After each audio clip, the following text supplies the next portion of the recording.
Notre invité ce soir réussit à mettre Nietzsche, Hegel, Guy Debord et Mark Twain autour de la même table. C'est une table de poker. Et modestement, on va essayer de voir comment un jeu de cartes a fait une véritable OPA sur le monde entier. Comment, surtout, le poker est une sorte de métaphore ultime du capitalisme et du libéralisme de nos sociétés. Un jeu d'argent dans un monde d'argent. Bonsoir Lionel Esparza. Bonsoir William. Journaliste, spécialiste musique normalement, mais là vous parlez poker, vous publiez L'esprit du poker aux éditions de la Découverte. Alors c'est pas du tout un guide pour nous apprendre à mieux jouer, c'est un travail très approfondi, très documenté que vous avez entrepris pour vous-même vous sortir de votre propre addiction. Vous dites c'est un cancer qui m'a rongé le poker. Alors comment est-ce qu'on tombe malade ?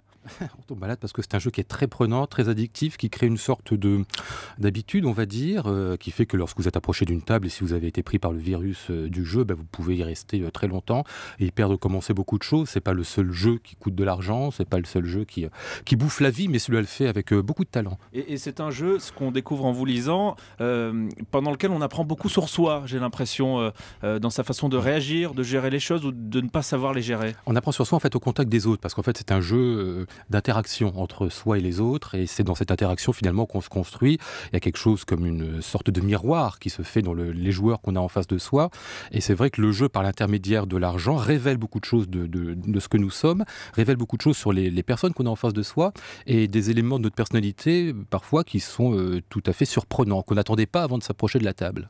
Alors en vous lisant, on oscille un peu entre les maths, la philo, quand vous évoquez la chance, le hasard, et puis on parle surtout argent, libéralisme.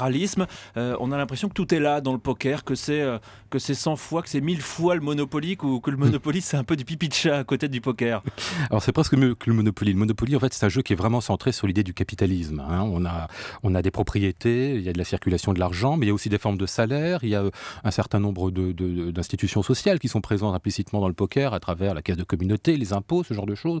Donc c'est une sorte de modèle du capitalisme, le Monopoly. En revanche, le poker, il tient aussi du capitalisme, mais surtout dans la mesure où il tient à la fois l'économique et le politique, beaucoup plus du libéralisme, dont on sait que c'est un mouvement, une idéologie ou une méta-idéologie qui tient sur deux piliers, sur deux jambes, qui sont l'économie d'un côté et la politique de l'autre. Historiquement, le libéralisme, si on remonte au XVIIIe siècle français, c'est de quelle manière on arrive à articuler la politique et l'économique pour construire la société des hommes. Et ça veut dire que pour être bon au poker, il faut forcément avoir intégré tous les codes du capitalisme et du libéralisme ? Alors ça, pas du tout. Il faut avoir intégré les codes qui sont nécessaires au jeu, c'est bien suffisant.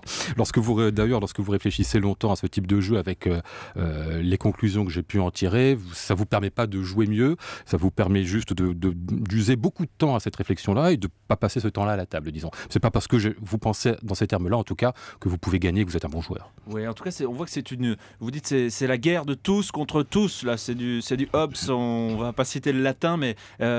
Pourquoi comment on explique que chez beaucoup de gens, chez beaucoup de bandes de potes, les soirées foot, les soirées au bar aient été remplacées par ces soirées poker qui ne sont pas toujours franchement conviviales, où il y a une sorte de tension permanente? Alors en fait, il y a beaucoup de choses dans le poker. Il y a en effet la guerre de tous contre le chacun.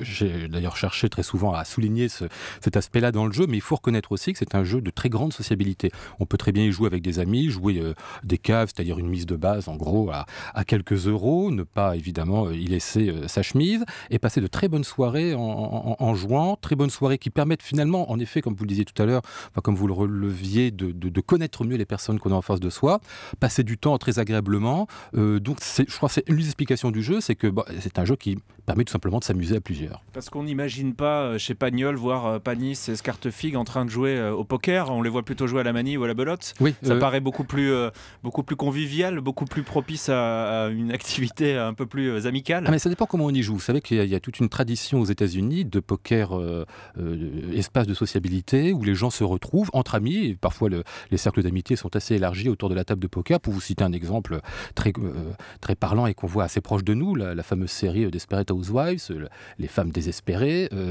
qui ne sont pas toujours désespérées, se retrouvent très souvent, au moins une fois par épisode, autour d'une table de poker, discutent de la vie du quartier, et cette tradition-là, elle est très très forte et très implantée aux États-Unis. Le jeu, il n'est plus aussi à la mode qu'il y a 2-3 ans, on va dire, mais est-ce que on peut penser qu'il est amené à rester dans nos sociétés modernes un peu aujourd'hui? La grande mode du poker, là, ces dernières années, ça a été, on va dire, 2005 à 2012, qui ont correspondu, de mon point de vue, en tout cas, c'est ce que je défends dans le livre, une sorte de montée en puissance, on va dire, de l'idéologie libérale, et le poker, d'une certaine manière, répond à cela. Ce pourquoi il est en train de reculer aussi, si on est dans cette perspective-là, c'est parce que le libéralisme lui-même, et en particulier l'idée du tout économique, l'ultra-libéralisme, est en train lui aussi de reculer. Quelle est l'évolution possible du poker par la suite?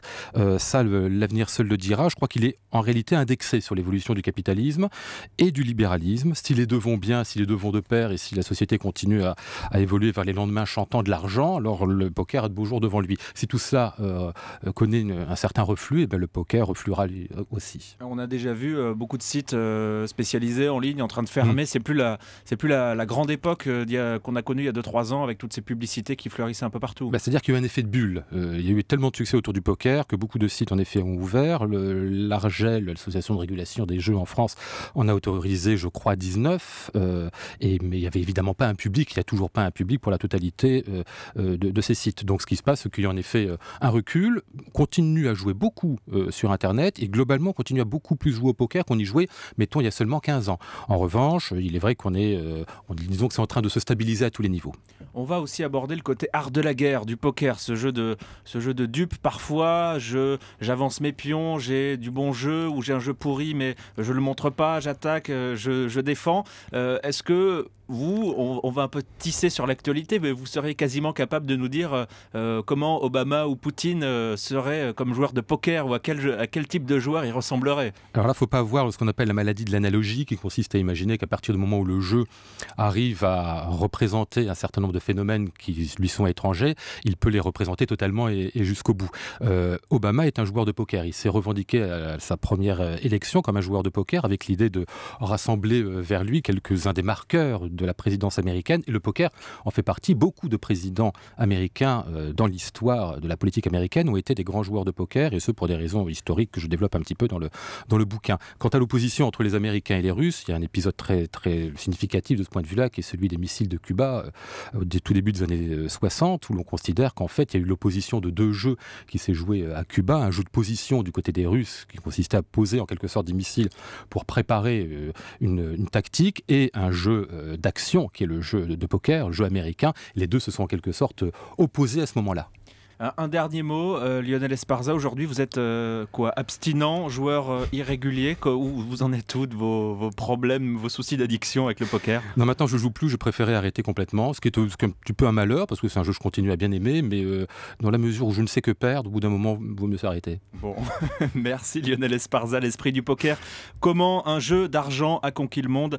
C'est aux éditions de La Découverte. Merci d'être venu nous voir. Merci à vous.